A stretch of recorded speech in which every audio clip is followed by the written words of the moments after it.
Drama के starting में हम हमारी फीमेल लीड जिया को देखते हैं, जो कि हमारे मेल लीड जियाओ को देखकर शॉक्ड हो जाती है। तभी फ्लैशबैक स्टार्ट होता है, जिसमें जिया और जियाओ एक पुराने कमरे में होते हैं और जिया उसे वीडियो दिखाते हुए पूछती है, क्या मेरा हस्बैंड मुझे चीट कर रहा है? इसमें उसके साथ कोई और लड़की है? जियाओ उसे अपने क्लोज करके कहता है, उसे छोड़ो और मुझ पर ध्यान दो। इसके बाद वो जिया को किस करने लगता है। फिर जिया उसे रोककर पूछती है, मेरा गिफ्ट कहाँ है? तो जियाओ जवाब देता है, तुम्हारे साथ मैं हूँ, क्या इतना काफी नहीं? इतना बोलकर वो फिर से जिया को किस करने लगता है। इसके बाद जिया मौका मिलते ही चाकू से उसके ऊपर अटैक करती है, पर जियाओ उसे रोक लेता है और कहता है, मैं जानता हूँ तुम एक एजेंट हो। ये सुनते ही जिया उससे फाइट करने लगती है। उसके बाद दोनों एक दूसरे को शूट कर देते हैं और दोनों की डेथ हो जाती है। इतने में फ्लैशबैक एंड होता है और जिया वापस से जियाओ के ऊपर चाकू से हमला करती है। तभी जियाओ इन सब से अनजान होकर उठ जाता है और इनोसेंट बनकर बहुत पोलाइटली जिया को हाय कहता है, जिसे देखकर जिया शॉक्ड होकर सोचती है, ये इतना शांत क्यों है?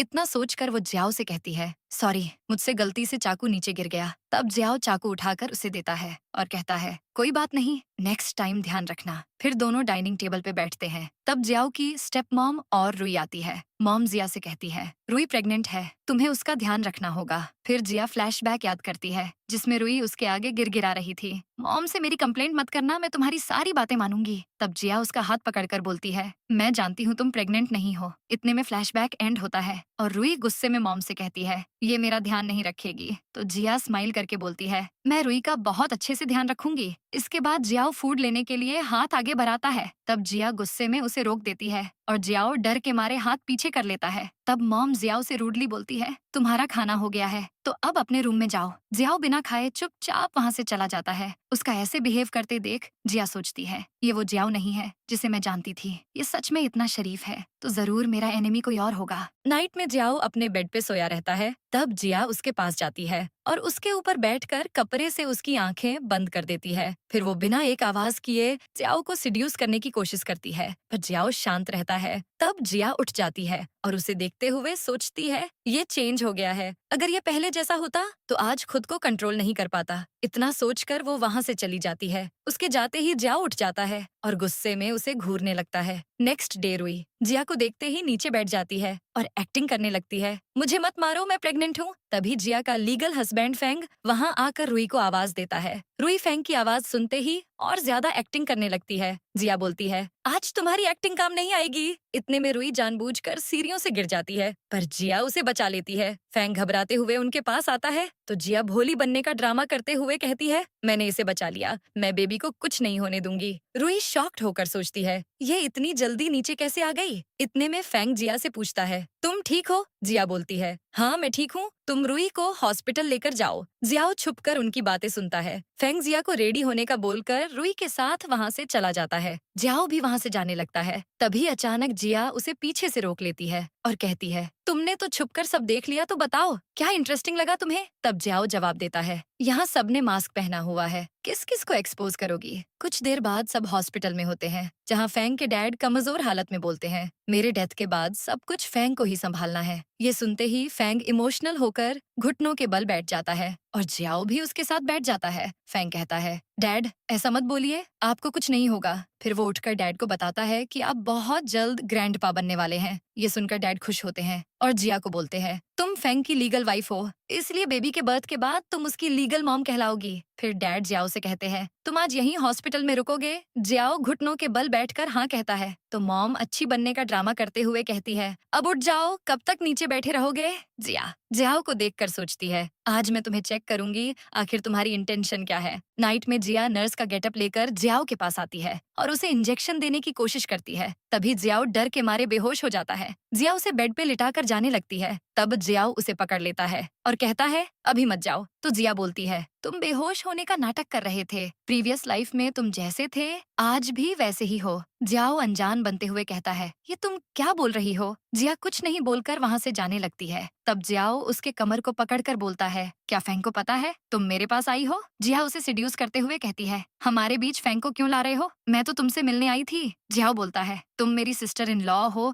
ये सही नहीं है। तो जिया उसे समझाती है, पहले तो तुम ऐसा नहीं सोचते थे, फेंग ने मुझे चीट किया तो मैं क्यों सहती रहूं? जियाओ कहता है, अच्छा तो इसलिए तुम रात में मेरे रूम में आई थी? जिया शॉक्ड होकर सोचती है, इसे तो उस रात की बातें याद हैं फिर वो सिचुएशन संभालते हुए कहती है, फेंग को इस बारे में कुछ मत बताना, मैं प्रॉपर्टी ओवरटेक करने में तुम्हारी हेल्प करूंगी। वहीं दूसरी तरफ फेंग ऑफिस में बैठा होता है और उसका असिस्टेंट उसे बताता है कि प्रॉपर्टी 2 हिस्सों में बांटेगी। ये सुनकर मॉम परेशान हो जाती है और कहती है कि उस जियाओ को प्रॉपर्टी का हिस्सा मिला तो हम क्या करेंगे। तब फेंग बोलता है, मॉम आप फिक्र मत कीजिए, डैड को ग्रैंडसन मिलने वाला है जिस वजह से मुझे ज्यादा शेयर्स मिलेंगे। ये सुनकर रुई घबराहट के मारे सोचती है, अगर फेंग को पता चला मेरी प्रेगनेंसी फेक है तो वो मुझे नहीं छोड़ेगा। इतने में फेंग असिस्टेंट से कहता है कि सब कुछ मेरे अकॉर्डिंग होना चाहिए, इसीलिए जियाओ को मार दो। इधर जियाओ जिया के साथ रोड पे चल रहा होता है और कहता है, फेंग ने आज भी तुम्हें अकेला छोड़ दिया। जिया बोलती है, मुझे उससे अब फर्क नहीं पड़ता। तभी वहाँ गुंडों से भरी एक कार रुकती है। जियाओ उन्हें देखते ही भाग जाता है। जिया भी उसके पीछे भागने लगती है। तभी जिया का पैर मुड़ता है और वो नीचे गिर जाती है। गुंडे उसे चारों तरफ से घेर लेते हैं। तब जियाओ उसके पास आता है और जैसे ही एक गुंडा जिया पे अटैक करने वाला होता है, जियाओ उसे मारकर नीचे गिरा देता है। फिर वो बहुत ही स्मार्टली गुंडों से फाइट करके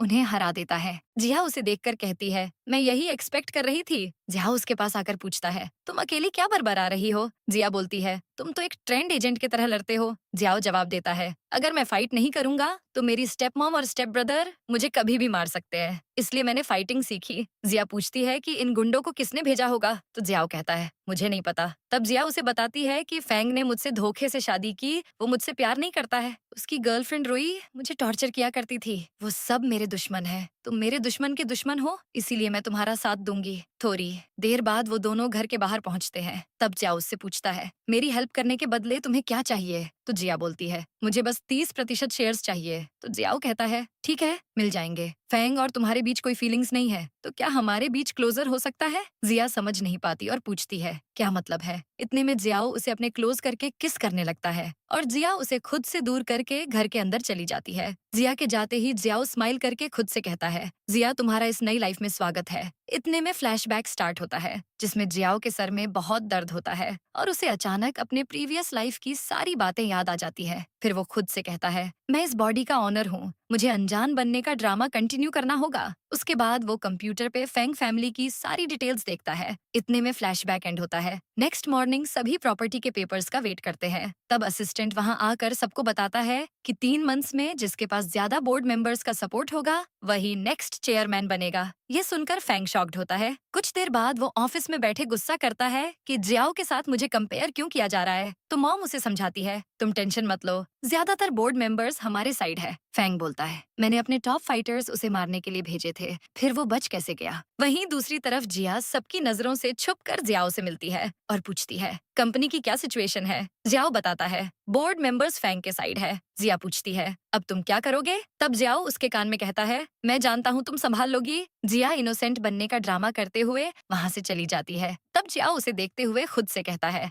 आखिर कब तक तुम एक्टिंग करोगी, तुम्हें अपनी रियलिटी दिखानी ही होगी। नेक्स्ट डे जिया रुई के लिए लंच प्रिपेयर करती है। तब रुई उसे रूडली बोलती है, तुम एक्टिंग करना बंद करो। जिया कहती है, मैं तो तुम्हारे बेबी का ध्यान रख रही हूँ ना। इतने में रुई नीचे गिरकर ड्रामा स्टार्ट कर देती है, मुझे हर्ट मत करो। तभी वहाँ शोर सुनकर 2 फीमेल स्टाफ और जियाओ आता है। एक स्टाफ नोरा बोलती है, मिस रुई प्रेग्नेंट है, आप उनके साथ ऐसा बिहेव नहीं कर सकती हो। तब जिया कहती है, क्या तुमने मुझे इसे पुश करते देखा। नोरा कहती है, आपकी ही गलती होगी। तो जिया दूसरी स्टाफ मिंग से पूछती है, तुमने मुझे पुश करते देखा या नहीं, सच बताना। इतने में जियाओ कहता है, मैंने तो नहीं देखा और ये दोनों भी मेरे साथ ही आई हैं। फिर मिंग घबराते हुए बोल देती है, हमने भी नहीं देखा। तो जिया कहती है, नोरा बिना सच जाने मुझ पर इल्जाम लगा रही है, ऐसे लोगों को पनिश करना चाहिए। इतना बोलकर वो मिंग को नोरा को थप्पड़ मारने का ऑर्डर देती है। मिंग के हाथ डर के मारे कांपते हैं। तो जिया कहती है, अगर तुम ये नहीं कर सकती तो मैं खुद ही कर लूंगी। इतने में मिंग नोरा को जोर का थप्पड़ मार देती है।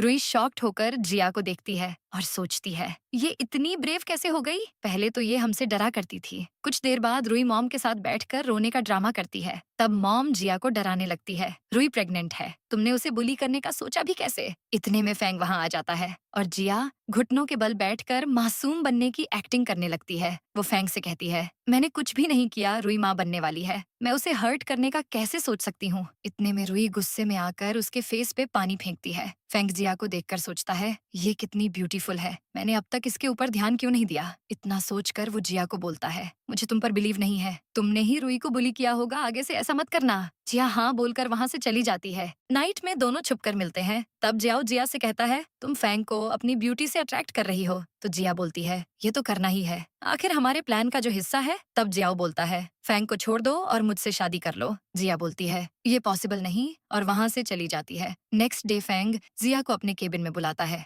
जिया के वहां जाते ही फैंग उस पे गुस्सा करने लगता है। तुम मुझे ओवरटेक करने की प्लानिंग मत करना, तुम आजकल जियाओ के बहुत क्लोज हो रही हो। जिया इनोसेंट बनते हुए कहती है अगर मैं कहूँ कि मैं ये सब तुम्हारे लिए कर रही हूँ तो क्या तुम मेरी बात पे बिलीव करोगे? फैंग बोलता है मैं कैसे मान लूँ? तब जिया उसे समझाती है मैं जियाओ का प्लान जानकर तुम्हें बताऊंगी, मैं तो तुम्हारे साथ हूँ। इतना बोलकर वो फैंग के क्लोज होती है। जियाओ बाहर से ये सब देखता है। तभी रुई वहाँ आकर उससे पूछती है तुम क्या देख रहे हो? तो जियाओ उसे अंदर देखने का इशारा करता है। रुई दोनों को क्लोज होता देख फौरन केबिन के अंदर जाती है और फैंग के ऊपर चिल्लाती है तुमने मुझसे प्रॉमिस किया था तुम इसे टच नहीं करोगे, फिर ये सब क्या हो रहा है? फैंग घबरा कर कहता है जिया ने मुझे अट्रैक्ट किया। तभी जिया बाहर निकलती है और स्माइल करके जियाओ से कहती है तुम सही टाइम पे रुई को यहाँ लेकर आए हो। इतने में जिया की नजर जियाओ के इंजर्ड हाथ में पड़ती है और उसे फ्लैशबैक याद आता है जिसमें वो किसी और आदमी को देख रही होती है और जियाओ गुस्से में अपने हाथ पे स्क्रैच कर लेता है। फ्लैशबैक एंड होता है और जिया सोचती है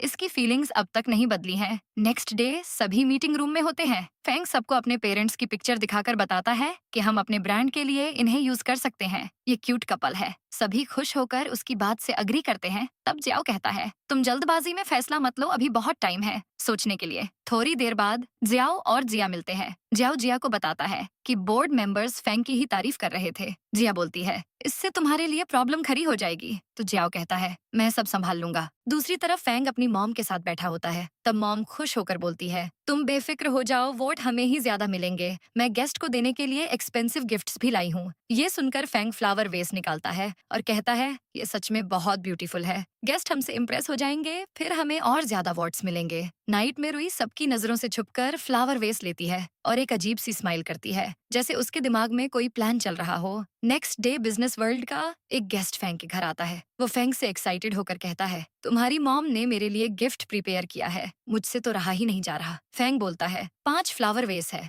जो बहुत एंटीक और एक्सपेंसिव है। इसके बाद जिया गिफ्ट का बॉक्स लेकर वहाँ आती है। रुई उसे पैर फंसाकर गिराना चाहती है पर जिया बैलेंस बना लेती है। तब रुई दिखावा करते हुए कहती है तुम ठीक तो हो ना? सॉरी मैंने देखा नहीं। फिर गिफ्ट बॉक्स खुलता है और सभी शॉक्ड हो जाते हैं क्योंकि बॉक्स में 5 की जगह एक ही वेस था। जिया कॉन्फिडेंटली बोलती है ये फ्लावर वेस बहुत यूनिक है, इसके सेम 5 पीसेस रहते तो ये खास नहीं रहता, इसीलिए मैं एक ही वेस लेकर आई हूँ। ये सुनकर गेस्ट स्माइल करता है और वेस की खूबसूरती देखने लगता है। तभी जिया रुई को देखती है और फ्लैशबैक स्टार्ट होता है जिसमें रुई एक वेस तोड़कर भाग जाती है। फिर जिया उसे देखकर वेस के पास आता है और दूसरा वेस तोड़ता है जिसे देखकर जिया भी वहाँ आती है और उसका प्लान समझ जाती है। फिर वो भी एक वेस जमीन में पटक कर तोड़ देती है। फ्लैशबैक एंड होता है और गेस्ट खुश होकर गिफ्ट बॉक्स लिए वहाँ से चला जाता है। फिर मॉम जिया से पूछती है क्या ये सब तुमने किया? तो जिया जवाब देती है हाँ, पहले वो वेस 5 थे तो प्राइस भी 5 हिस्सों में बटे थे, लेकिन अब वो एक ही वेस और ज्यादा एक्सपेंसिव हो गया है। इतने में फैंग वहाँ आकर जिया से कहता है आज तुमने अच्छा काम किया। जिया उसका हाथ पकड़कर इनोसेंट बनते हुए कहती है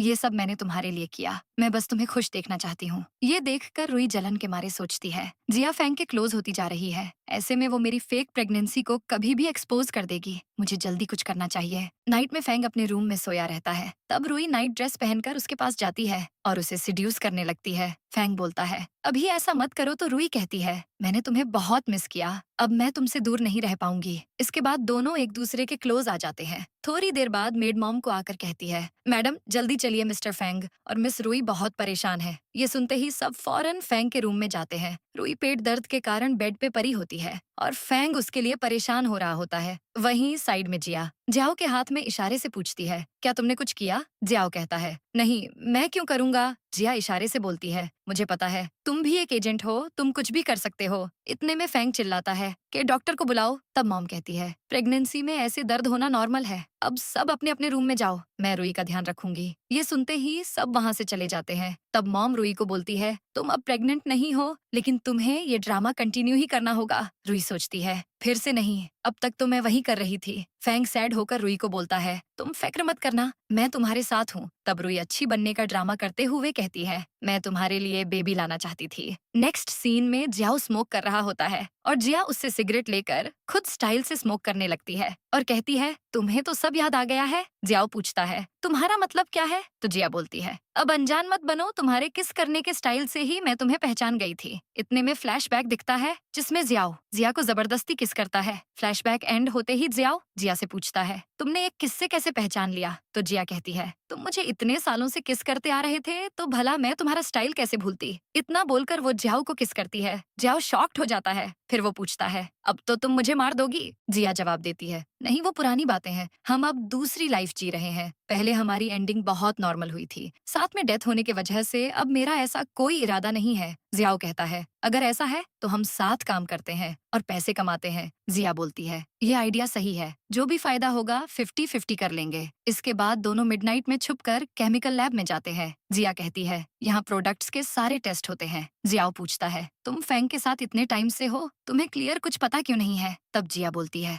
वो मुझे कुछ बताता कहाँ है, मैं बस नाम की वाइफ हूँ। उसके बाद दोनों केमिकल के थ्रू एक स्ट्रॉन्ग मेडिसिन बनाते हैं और जियाओ उसे संभाल कर रख लेता है। फिर वो जिया से पूछता है, तुमने मेरे प्रपोजल का क्या सोचा? जिया जवाब देती है, मैंने हाँ किया तो सब तुम्हें बोलेंगे कि तुमने अपने ब्रदर की वाइफ को चुरा लिया। दोनों बातें कर रहे होते हैं, इतने में फैंग दरवाजे पे आता है और जियाओ जल्दी से जिया को अपने क्लोज करके उसका फेस ढक देता है। फैंग अंदर आकर जियाओ से कहता है, तुम तो बड़े छुपे रुस्तम निकले, काम की जगह पे अभी गर्लफ्रेंड के साथ मजे उड़ा रहे हो। जियाओ जवाब देता है, जुबान संभाल कर बात करो, तुम्हें अपने काम से मतलब रखना चाहिए। इतना बोलकर जियाओ जिया को लेकर वहाँ से चला जाता है। नेक्स्ट डे फैंग अपने एक बिजनेस पार्टनर के साथ ऑफिस में होता है। वो उसे कहता है, मुझे आगे के बोर्ड मीटिंग में मुझे तुम्हारे सपोर्ट की बहुत जरूरत है। उसका बिजनेस पार्टनर उसे हाँ कहता है। तभी फ्लैशबैक स्टार्ट होता है जिसमें उस आदमी के साथ जियाओ एक कैफे में बैठा होता है। जियाओ उसे मेडिसिन देकर कहता है, मेरा काम कर देना। तो वो आदमी बोलता है, आप बिल्कुल फिक्र मत करो, मैं ये मेडिसिन फैंग तक पहुंचा दूंगा। इतने में फ्लैशबैक एंड होता है और नाइट में फैंग जिया के रूम में जाता है। जिया उससे पूछती है, इतनी रात गए तुम यहाँ? तो फैंग कहता है, थैंक्स, तुमने अब तक मेरी बहुत हेल्प की है। इसके बाद जिया उसे हग कर लेती है और फैंग भी उसे पकड़ लेता है। वहीं दूसरी तरफ रूई रेस्टोरेंट में बैठी फैंग का वेट कर रही होती है। जियाओ भी वहाँ दूर बैठा उसे देखता है। फिर वो एक फीमेल स्टाफ को कान में कुछ कहता है। फिर वो स्टाफ रूई के पास जाकर सेम बात बोलती है और रूई ये सुनते ही फौरन गुस्से में वहाँ से चली जाती है। कुछ देर बाद वो जिया के रूम के बाहर पहुँचती है और अंदर से आवाजें सुनकर डोर नॉक करने का ट्राई करती है। तभी जियाओ वहाँ पहुंचकर उसे रोक लेता है और कहता है, क्या तुम फैंग की नजर में बुरी बनना चाहती हो? अगर तुमने उसे डिस्टर्ब किया तो वो तुमसे नफरत करेगा। ये सुनकर रूई रुक जाती है। नेक्स्ट मॉर्निंग जिया धीमी धीमी कदम लेकर ब्रेकफास्ट करने आती है। तब मॉम उसे कहती है, लास्ट नाइट की वजह से बहुत थकी हुई हो। तो जिया बोलती है, सॉरी मुझे पता है आप मुझे पसंद नहीं करती है, फिर भी मैं फैंग के क्लोज आ गई। मॉम कहती है, कोई बात नहीं, वैसे भी तुम फैंग की लीगल वाइफ हो, ये तो नॉर्मल है। रूही ये सुनकर गुस्से में जिया को घूरती है। इतने में मॉम उसे कहती है, मुझे वॉक पे जाना है, तुम साथ चलो। उनके जाते ही जिया से कहता है, प्लान सक्सेस हुआ। तब जिया बोलती है, फैंग मेडिसिन की वजह से नशे में था, उसे लगा वो मेरे साथ है, पर हमारे बीच ऐसा कुछ नहीं हुआ, मैंने सब हैंडल कर लिया है। जियाओ बोलता है, ठीक है। तब जिया बताती है, वो नशे में मुझे किस करना चाह रहा था। ये सुनकर जियाओ अपना कंट्रोल खो देता है और बोलता है, तुम सिर्फ मेरी हो। इतना बोलकर वो उसे किस करने लगता है। जिया उस पे गुस्सा करती है, अपनी फीलिंग्स पे कंट्रोल रखो, हमें अपने प्लान पर फोकस करना चाहिए। कुछ देर बाद रूई फैंग के रूम में बैठी रो रही होती है। फैंग पूछता है, तुम्हें अब क्या चाहिए? तो रूई बोलती है, तुमने मेरे साथ ऐसा क्यों किया? तब फैंग गुस्से में कह देता है, जिया मेरी वाइफ है और तुम बस एक मिस्ट्रेस। ये सुनकर रूई शॉक्ड होकर उसे देखती है। तब फैंग उसे पकड़कर बोलता है, सॉरी, मैंने गुस्से गुस्से में बोल दिया था। फिर रूई उसे इमोशनल ब्लैकमेल करने लगती है, मैंने अभी अभी अपना बेबी खोया है और तुम मेरे साथ इतने रूड हो रहे हो, तुम पार्टी में भी जिया को लेकर जा रहे हो, मुझे नहीं। फैंग कहता है, ठीक है, तुम पार्टी में चलना। इसके बाद फैंग जिया के रूम में आकर बताता है, सॉरी,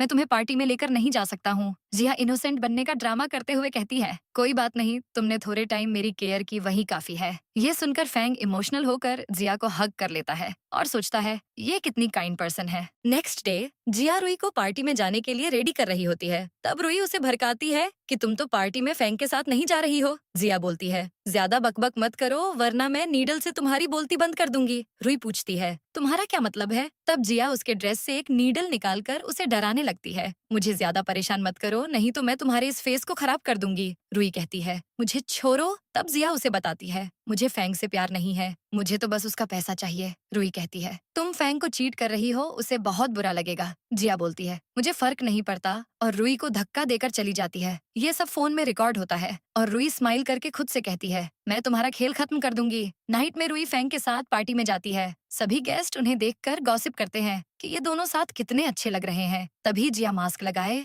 जियाओ के साथ वहाँ आती है। सभी की नजर उनके ऊपर पड़ती है। फिर फैंग जियाओ से कहता है, ये वही लेडी है ना जो उस दिन तुम्हारे साथ थी? जियाओ कहता है, हाँ मेरी लकी चार्म है। फिर रुई और फैंग डांस स्टार्ट करते हैं तो जियाओ और जिया भी डांस करने लगते हैं। सबका ध्यान जिया और जियाओ पर जाता है। रुई जेलसी के मारे वहाँ से चली जाती है। फैंग उसके पीछे जाता है। फिर जिया और जियाओ भी वहाँ से चले जाते हैं। इसके बाद जियाओ जिया को हॉल में ले जाता है जहाँ कोई नहीं होता। तो जिया उससे पूछती है, तुमने मुझे यहाँ क्यों लाया है? तो जियाओ कोई जवाब नहीं देता, जिससे जिया जाने लगती है। तो जियाओ उसे रोककर उसका हाथ पकड़ता है और कहता है, यहाँ सिर्फ हम दोनों हैं, इसलिए मैं नहीं चाहता हमें कोई डिस्टर्ब करे। ये बोलकर वो उसके साथ डांस करने लगता है। फिर जियाओ कहता है, लास्ट टाइम हमने अपनी शादी पर डांस किया था। जिया कहती है, फेक शादी कहो? तो जियाओ कहता है, ये सब भी तो फेक ही है। जिया कहती है, वैसे हम जिस लिए आए हैं वो भूलना मत। जियाओ कहता है, तुम फिक्र मत करो। पर दोनों डांस करने लगते हैं। दूसरी तरफ रुई फैंग को अपने साथ ले जाती है और कहती है, मैं तुम्हें एक जरूरी वीडियो दिखाना चाहती हूँ। ये बोलकर वो उसे अपने मोबाइल पर वीडियो दिखाती है।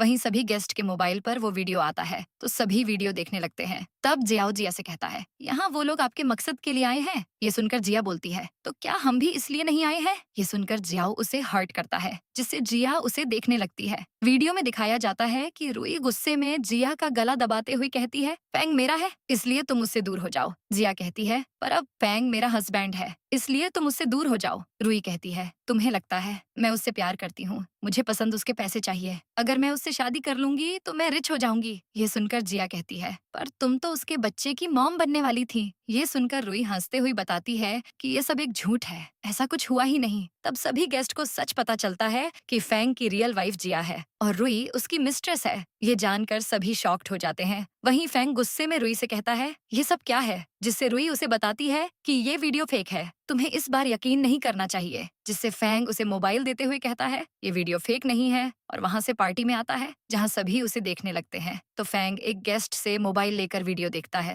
और गुस्सा हो जाता है। तब उसकी मॉम पूछती है, ये सब क्या है? दूसरी तरफ जियाओ जिया से कहता है, असली खेल अब शुरू होने वाला है। जिसके बाद उनका डांस खत्म होता है तो जिया वहाँ से चली जाती है। ये देखकर जियाओ कहता है, मैं इसे किसी और का होने नहीं दूंगा। उसके बाद देखते हैं कि जियाओ और जिया साथ बैठे ड्रिंक कर रहे होते हैं। तब जियाओ उससे पूछता है, क्या तुम्हें वो वीडियो पसंद आया? जिससे कहती है, हाँ वो वीडियो तो अच्छी थी। जिससे उनका सच सबके सामने आ गया। फिर जियाओ उसे बर्थडे विश करता है तो जिया बोलती है, आज मेरा बर्थडे नहीं है। तब जियाओ उसे याद दिलाता है, तुम्हारा रियल बर्थडे आज ही है। तुम्हें क्या लगा मुझे पता नहीं है। ये सुनकर जिया उसे थैंक्स कहती है। फिर जियाओ पूछता है, क्या तुमने कभी सोचा है अगर तुम्हें पैसे मिल गए तो तुम अपनी जिंदगी किस तरफ बिताओगी? जिया कहती है, मैं अपनी जिंदगी पूरी फ्रीडम के साथ गुजारूंगी और एंजॉय करूंगी। जियाओ कहता है, तो क्या तुम मुझे अपने रूम में जगह दोगी? जिया कहती है, हम सिर्फ पार्टनर की तरह काम कर रहे हैं, इसलिए उससे ज्यादा मत सोचो। ये सुनकर जियाओ अपसेट हो जाता है। थोड़ी देर बाद जियाओ जिया के रूम में आता है। ये देखकर जिया उसे कहती है, तुम पागल तो नहीं हो गए? अभी फैंग यहाँ नहीं है, पर अगर स्टाफ ने देख लिया तो? ये सुनकर जियाओ कहता है, अगर तू चाहती है कि मैं यहाँ से चला जाऊँ तो चला जाऊंगा, पर मेरे 3 काउंट पर अगर तुमने कुछ नहीं कहा तो मैं नहीं जाऊंगा।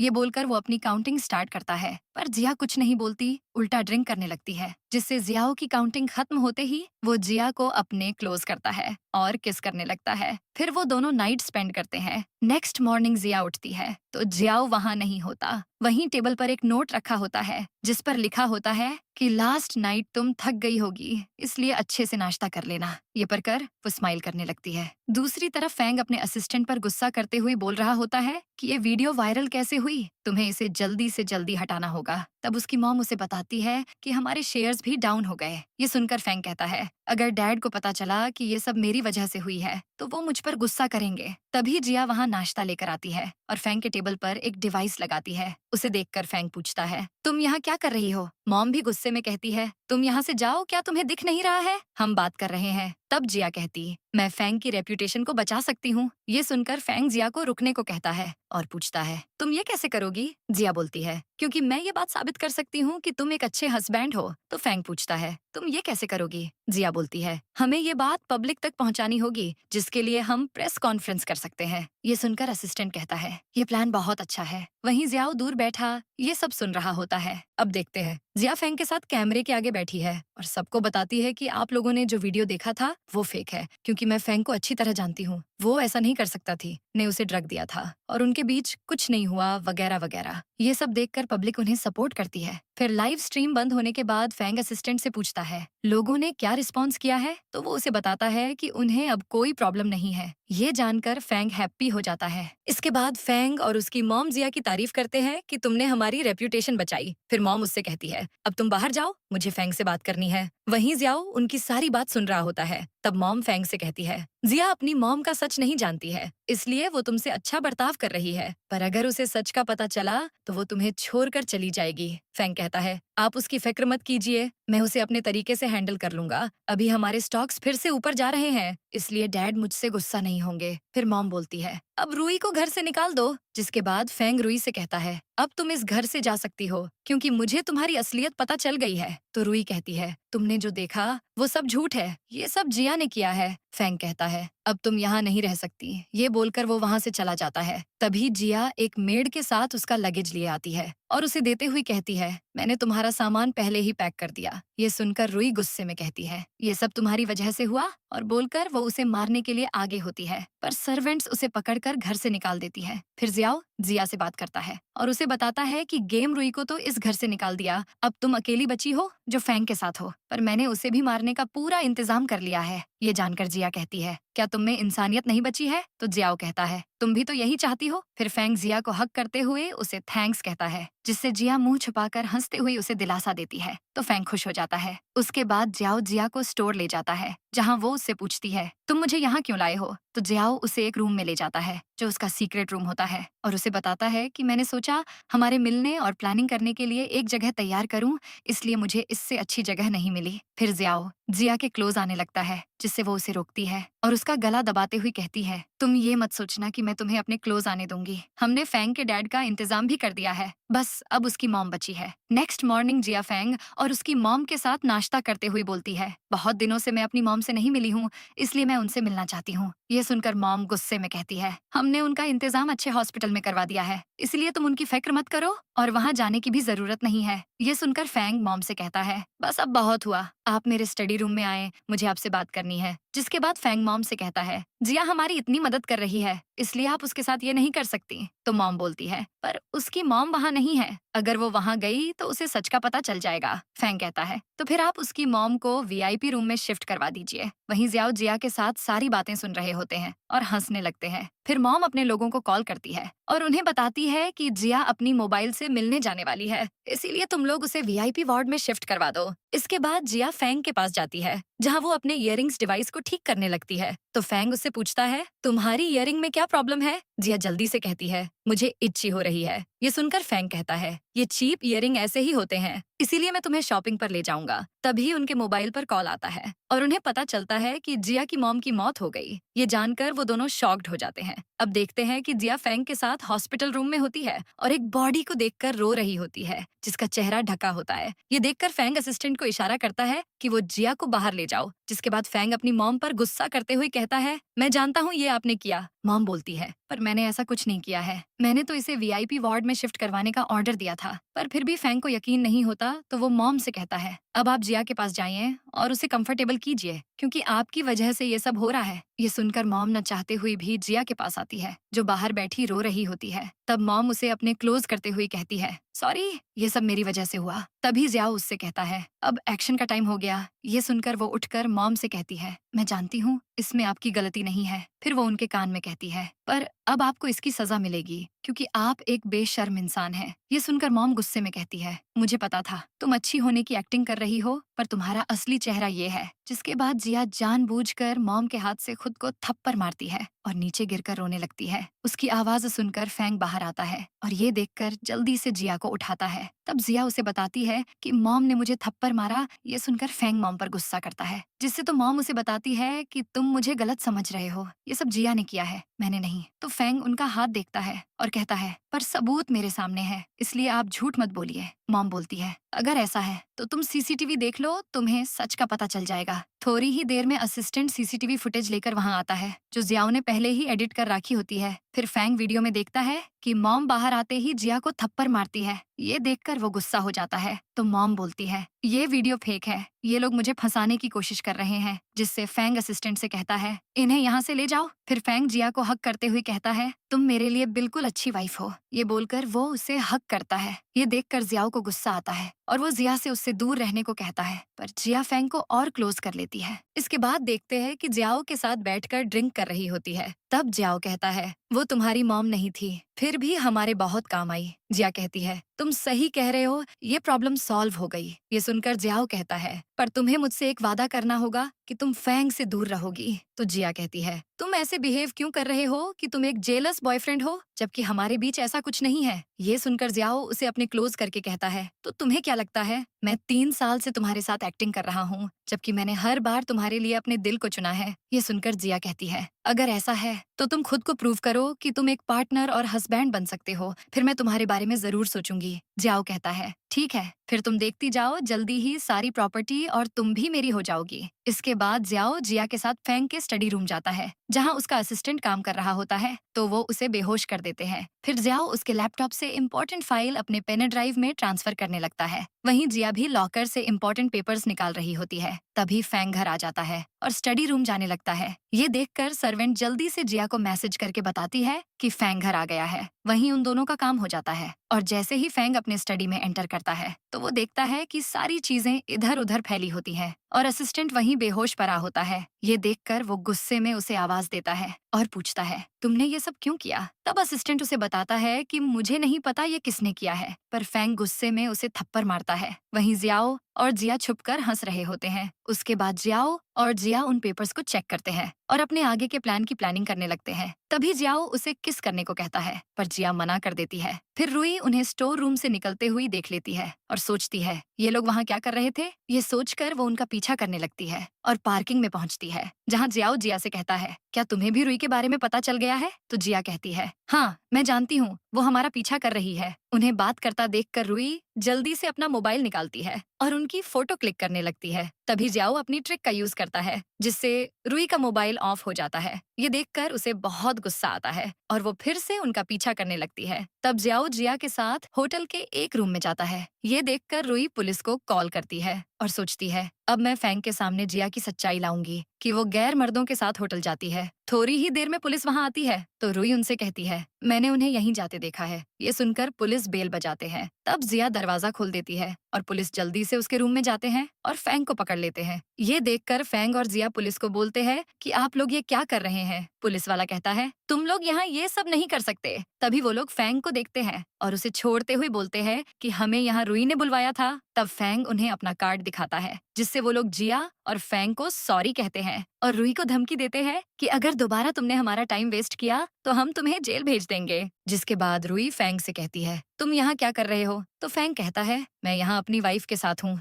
रुई बोलती है पर मैंने जिया को किसी और के साथ यहाँ आते देखा था। तभी जिया जल्दी से फैंग को हक कर लेती है और रोने की एक्टिंग करते हुए बोलती है रुई मुझ पर इल्जाम लगा रही है, उसने हमारी रेप्यूटेशन को खराब करने की कोशिश की है, इसलिए मुझे मरने का मन कर रहा है। ये सुनकर फैंग रुई पर गुस्सा करता है और वहाँ से जाने को कहता है, जिससे रुई उससे कहती है तुम्हें बाद में पछतावा होने वाला है और मेरे अंकल भी तुम्हें वोट नहीं देंगे। ये बोलकर वो गुस्से में वहाँ से चली जाती है। उसके बाद जिया फैंग से बोलती है मुझे तुम्हारे लिए फिक्र हो रही है, क्या रुई ने अभी जो कहा वो सच है, क्योंकि वोट का टाइम पास आ गया है। ये सुनकर फैंग कहता है तुम फिक्र मत करो, सारे वोट मुझे मिलेंगे। वहीं रुई गुस्से में जा रही होती है, तभी एक कार से उसका एक्सीडेंट हो जाता है। नेक्स्ट सीन में देखते हैं फैंग जिया और जियाओ डैड के पास हॉस्पिटल में होते हैं। तब डैड उनसे कहते हैं मुझे यकीन नहीं हो रहा कि मैं तुम लोगों के साथ हूँ और सब कुछ ठीक हो गया है। ये बोलकर वो फैंग से पूछते हैं तुम्हारी मॉम कहाँ है। तो फैंग बताता है कि उनकी तबीयत खराब थी, इसीलिए वो रेस्ट कर रही है। तो डैड कहते हैं ठीक है, तुम उनका ख्याल रखना। ये बोलकर वो एनवेलप उठाते हैं और कहते हैं अब वॉट की गिनती शुरू करते हैं। शुरुआत के 3 वॉट्स फैंग के नाम पर होते हैं, जिससे फैंग बहुत हैप्पी हो जाता है। जिसके बाद आखिरी के 4 वॉट्स और जियाओ का नाम होता है और वो ये कंपटीशन जीत जाता है। ये देखकर फैंग को बहुत गुस्सा आता है, तो जियाओ उनसे कहता है अब तुम लोग बाहर जाओ, मुझे डैड से अकेले में बात करनी है। ये सुनकर वो लोग बाहर जाते हैं। तब जियाओ डैड को डरा धमका कर सारे प्रॉपर्टी पेपर्स और उनके साइन ले लेता है और सब अपने नाम करवा लेता है। इस कारण डैड को सदमा लगता है और उनकी मौत हो जाती है। तभी फेंग जिया के साथ रूम में आता है तो जियाओ उसे पेपर्स दिखाते हुए बताता है कि डैड ने सब मेरे नाम कर दिया है। ये सुनकर फेंग उस पर हमला करते हुए कहता है ये सब झूठ है, पर जियाओ साइड हट जाता है जिस कारण फेंग नीचे गिर जाता है। तभी मॉम वहाँ आती है और डैड को देखकर रोने लगती है। फिर वो फेंग से पूछती है डैड ने प्रॉपर्टी पर साइन किए या नहीं, तो जियाओ उन्हें बताता है कि डैड ने सब कुछ मेरे नाम कर दिया। ये सुनकर मॉम डैड को कसने लगती है। वहीं जिया भी जियाओ के पास चली जाती है जिससे मॉम और फेंग शॉक्ड होकर पूछते हैं तुम ये क्या कर रही हो, तो जियाओ उन्हें बताता है कि अब सब कुछ मेरा हो गया है, ये प्रॉपर्टी भी और जिया भी। जिससे फेंग कहता है पर ये नहीं हो सकता, तुम दोनों शादी नहीं कर सकते क्योंकि जिया मेरी वाइफ है। तभी वहाँ जिया की मॉम जिया और जियाओ की मैरिज सर्टिफिकेट लेकर आती है और फेंग को बताती है कि इनकी शादी पहले ही हो चुकी है, इसलिए अगर ये फिर से शादी करते हैं तो ये वॉइड है। ये सुनकर फेंग हंसते हुए बाहर चला जाता है और मॉम गुस्सा करने लगती है तो डॉक्टर उसे भी ले जाते हैं। इसके बाद जियाओ जिया के साथ रोमांटिक होने लगता है तो वो कहती है कुछ भी बोलने से पहले देख लो कि यहाँ किसी की मौत हुई है। जियाओ कहता है मुझे उससे कोई फर्क नहीं पड़ता, ये बोलकर वो उसे किस करता है। अब जिया मिरर के सामने बैठी होती है तभी वहाँ जियाओ आता है तो वो उसे बताती है कि कल हम अपनी वेडिंग ड्रेस लेने जाएंगे। ये सुनकर जियाओ उससे पूछता है क्या तुम सच में मुझसे शादी करना चाहती हो या ये डील के लिए कर रही हो, तो जिया बोलती है अब इस बात का कोई मतलब नहीं है क्योंकि मैं अपनी बात से पीछे नहीं हट सकती। जियाओ कहता है वैसे भी मेरे पैसे आधे तुम्हारे लिए हैं, इसलिए अगर तुम न चाहो तुम मुझसे शादी के लिए मना कर सकती हो। जिया बोलती है पर मैं ऐसा नहीं चाहती हूँ। ये सुनकर जियाओ उसे अपने क्लोज करता है और कहता है मैं खुद पर कंट्रोल नहीं कर सकता, मुझे हनीमून वाली फीलिंग्स आ रही है। तो जिया कहती है ठीक है तुम ट्राई कर सकते हो। ये सुनकर जियाओ उसे किस करने लगता है। नेक्स्ट डे जिया वेडिंग ड्रेस देखने जाती है जहाँ वो इयरिंग की मदद से जियाओ से पूछती है तुम कहाँ हो, तो वो उसे बताता है कि मैं बस आ रहा हूँ। ये सुनकर वो ड्रेस ट्राई करने चली जाती है और थोड़ी देर में वो बाहर आकर शॉपकीपर को उसकी फोटोज लेने को कहती है। वहीं दूसरी तरफ जियाओ का एक्सीडेंट हो जाता है। फिर जैसे ही ये बात जिया को पता चलती है वो बहुत डर जाती है और रोते हुई उसके पास हॉस्पिटल पहुंचती है जहां फेंग और रुई जियाओ के गर्दन पर चाकू रखे होते हैं और जिया को देखते ही कहते हैं अगर तुम्हें इसकी जान बचानी है तो तुम्हें हमारे साथ चलना होगा। ये सुनकर जिया फेंग के साथ बाहर चली जाती है जहां फेंग उससे कहता है कि मैं जानता हूँ तुम एक सीक्रेट एजेंट हो, इसलिए अब तुम्हें मेरे लिए बम बनाना होगा। ये सुनकर जिया शॉक्ड हो जाती है और उससे पूछती है तुम उसका क्या करोगे, तो फेंग बताता है कि मैं जियाओ की कंपनी को उड़ाना चाहता हूँ, इसलिए अगर तुमने ये करने से मना किया तो मैं फेंग को मार दूंगा। ये सुनकर जिया उसकी बात मानने के लिए तैयार हो जाती है। नेक्स्ट डे फेंग जिया को बम पहनाए जियाओ की कंपनी के पास ड्रॉप करता है और उससे कहता है अगर तुमने जरा भी होशियारी की तो याद रखना फेंग मेरे कब्जे में है। ये सुनकर जिया बोलती है तुम फिक्र मत करो, तुम्हारा काम हो जाएगा। दूसरी तरफ जियाओ रुई से कहता है क्या तुम्हें मेरे और जिया के लिए बुरा लग रहा है। तभी फ्लैशबैक स्टार्ट होता है जिसमें हम देखते हैं कि जब रुई का एक्सीडेंट होने ही वाला होता है कि जियाओ उसे बचा लेता है और उसे ऐसी एक्टिंग करने को कहता है कि उसका एक्सीडेंट हुआ, उसके बाद वो रुई से उसकी मदद करने को कहता है। फ्लैशबैक एंड होते ही जिया हॉस्पिटल आती है जहाँ रुई उसे देखकर चिढ़ती है और कहती है तुम बहुत लकी हो। ये बोलकर वो बाहर चली जाती है। उसके बाद जियाओ और जिया ड्रिंक करते हुए अपनी जीत को सेलिब्रेट करते हैं। वहीं जियाओ उसे सारे पेपर्स देते हुए कहता है तुम इन पर साइन कर दो जिससे ये सभी तुम्हारे भी हो जाएंगे। ये सुनकर जिया हैप्पी होती है और जियाओ के लिप्स पर मार्कर से निशान लगाते हुए कहती है अब तुम भी सिर्फ मेरे हो गए। ये बोलकर वो उसे अपने क्लोज करती है और किस करती है जिससे जियाओ भी अपना कंट्रोल खो देता है और उसे किस करने लगता है। फिर दोनों नाइट स्पेंड करते हैं। नेक्स्ट मॉर्निंग जैसे ही जिया उठती है तो उसे उसके बॉस की तरफ से मैसेज मिलता है कि तुमने अपना काम बहुत अच्छे से किया। ये सुनकर वो शॉक्ड हो जाती है जिससे जिया उससे पूछता है तुम ठीक हो ना। तभी उसे भी बॉस की तरफ से मैसेज मिलता है कि तुम दोनों ने अपना काम बहुत अच्छे से किया है, इसीलिए अब तुम दोनों के लिए नया मिशन है। ये सुनकर वो दोनों एक दूसरे की तरफ देखते हैं और स्माइल करते हुए एक दूसरे को गुड नाइट विश करके सोते हुए फिर से स्माइल करने लगते हैं। इसके साथ ही ड्रामा की हैप्पी एंडिंग हो जाती है।